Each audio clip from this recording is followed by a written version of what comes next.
అరుణ్హర అరుణాచల శివం. అరుణగిరి ప్రదక్షిణలో కుబేరలింగం దాటిన తరువాత కుడి చేతి వైపున కనిపించే ఈ దేవాలయం చూడడానికి చిన్నగానే ఉంటుంది, కానీ చాలా అద్భుతమైన దేవాలయం అండి.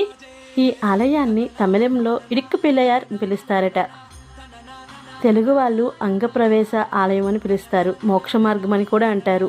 నిజంగా ఎలా నిర్మించారో తెలియదు, కానీ ఇంత చిన్న రంధ్రంలోంచి ఎంత లావుగా ఉన్న వాళ్ళైనా సులభంగా బయటకు వచ్చేస్తారు. అప్పటి వరకు గిరి ప్రదక్షిణ చేసి చేసి అలసి ఉన్న ఏ భక్తులైనా సరే ఈ మోక్ష మార్గం నుంచి బయటకు వస్తే ఏదో సాధించామన్న కుతూహలం, ఆనందం అసలు మాటల్లో వర్ణించలేం, అంత అనుభూతిని పొందాం మేమైతే. ఇడేకాట్టు సిద్ధర్ అనే మహానుభావుడు ఈ ఆలయం లోపల 2 శక్తివంతమైన యంత్రాలను ప్రతిష్ఠించారట. ఆ యంత్రాలను తాకుతూ వస్తే ఏదో తెలియని ఆనందం,